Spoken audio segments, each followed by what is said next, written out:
Sir এই যে উনি ওমর ফ্রম সুইজারল্যান্ড। তো স্যার ওর লিগে তো কিছু কোয়ালিফিকেশন দরকার। আপনি কি আপনার সার্টিফিকেট গুলো আনছেন? এই জায়গায় আমার কুমফুর সার্টিফিকেট আছে, আছে আমার 128টা মামলার কাগজ, আরো আছে আমার সব অস্ত্রের লাইসেন্স। এগুলা দিয়ে তো টিচারের চাকরি পাওয়া সম্ভব না। আপনার কি আর কোনো স্কুলের সার্টিফিকেট নাই? আর কি কোনো সার্টিফিকেট লাগবো? আরে না, আর কোনো সার্টিফিকেট লাগবে না, আমি তো মজা করতেছিলাম। আর স্কুলে ঢোকার সময় আমি কিছু প্লেয়ার পোলাবার মেরে লাইছি, আমি এখন পিটি করাইতে যাইতেছি। এই ফাঁকে আপনি লাশগুলা গুম করার ব্যবস্থা করেন। কিন্তু ওরা কি দোষ করছিল? আমি ওগরে নিউটনের সূত্র ধরছিলাম, পারে নাই, তাই মেরে লাইছি। আমার তো কিছু মাথায় ধরতেছে না, পেলের পোলাপান নিউটনের সূত্র মারবো কেমনে? আরে আমরা ক্লাস 10 এর পোলাপানরা তো কোনো সময় পিটি করি না, আজকে আমাকে পিটি জন্য দাঁড় করানো হলো কেন? তাই তো খেজুর গাছে ভূত, দাঁড় করানো হলো কেন? তাই তো খেজুর গাছে ভূত। আরে এই শান্ত হও তোমরা। আজকে এনে তোমাকে ডাকা হইছে তোমাকে নতুন স্যারের লগে পরিচয় করা দেওয়ার লিগা। আর এই যে এনেই তোমাকে নতুন স্যার।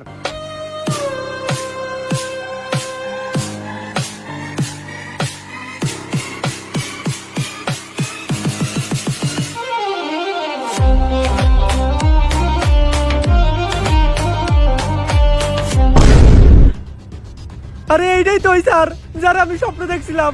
উনি তো আমাকে সবারে গুলি করে আর কোপায় মারতেছিল। আরে বেটা তুই এর দিকে ডরাইতেছস? জানতি কাওয়াই সাল হের সাথে নাই মাল। টাকলা দেখা যায় পুরা কার্টুনের মতো। কয়েকটা খেলনা নিয়ে এসে আমাকে ভয় দেখাইতে। আরে বেটা গুলি করা আর কোপানো তো বহু দূরের কথা। ও আমাকে গায়ে একটা ফুলের টুকাও দিতে পারবো না।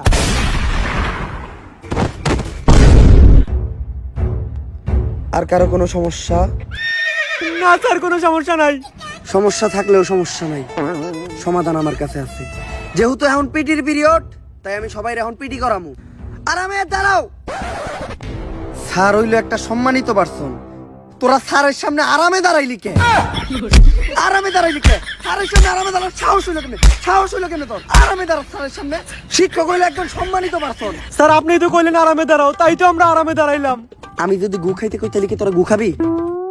না স্যার। খাবি না কে? স্যার হইলো পিতা সমতুল্য, আর পিতা যা কইব তাই হুনতে হইব। স্যার শিক্ষক তো পিতার সমতুল্য, আর পিতা তো মাঝে মাঝে খরচ করার লেগে টাকাও দেয়, তাই আপনিও যদি দিতেন। আর সন্তান যখন ভুল করে তখন তো পিতা মাতার মধ্যে জুতা দিও বাইরামু। লাগবো না স্যার। এইবার জাতীয় সঙ্গীতের পালা। যা তুই সামনে যা, বাংলাদেশের নতুন জাতীয় সঙ্গীতটা গে এখন না।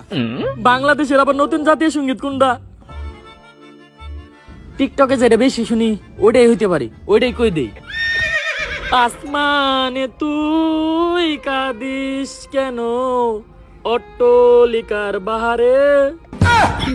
এই থাম, তুই এটা কি কইলি? ক্যান্সার জাতীয় সঙ্গীত। তুই এটা কই পাইছস? ক্যান্সার টিকটকে, টিকটকে তো সারাদিন এটাই চলে। আর নতুন জাতীয় সঙ্গীত কোনটা হইব এটার জন্য টিকটকে ভোটাভুটি হয়েছিল, ওইখানে সর্বোচ্চ ভোট এই গানটাই পাইছে। টিকটকে হুনা গান তুই জাতীয় সঙ্গীতে কইতাছস? স্যার জাতীয় সঙ্গীত যে চেঞ্জ হয়েছে এই খবরটা তো আপনি টিকটক থেকে পাইছেন। স্যার এর উপর কথা কস বেয়াদব। এটা কি স্যার নাকি রাজাকার? এইবার হইলো পরিষ্কার পরিচ্ছন্নতা চেক করার পালা। যার হাতের এক আঙ্গুলের নখ বড় থাকবো তার ওই আঙ্গুল আমি কাইটালামু, আর যার হাতের 5 আঙ্গুলের নখই বড় থাকবো তার ওই হাতটাই আমি কাইটালামু, আর যার 10 আঙ্গুলের নখ বড় থাকবো তার কাইটালামু আমি পা মাঝখানেরটা। আমাকে মাঝখানে পামনে আর বাঁচাইতে পারলাম না। স্যার মেয়েরা স্টাইল করার লাগে হাতের সব নখ বড় বড় রাখে, ওগুলো চেক করেন। স্যার এবারের মতো মাফ কইরা দেন। আমি মেয়ে কবুতে একটু দুর্বল মানসিক ভাবে। আর মেয়েরা তো নখ বড় বড় রাখবই, কারণ মেয়েরা বাসার কাজ করে। ডিম চুলতে গেলে, পিয়াজ চুলতে গেলে মেয়েকে নখ ওই কাজে লাগে। কিন্তু তুই যে আমার সোনার টুকরা কোন নামে অপবাদ দিলি, তুই তোর নখ দেখা। স্যার আমার নখ একটাও নাই, এখন কি করবেন আপনি? এই যে এত বড় বড় নখ। বেল দিছে, ক্লাস শুরু হইব, সবাই ক্লাসে চল।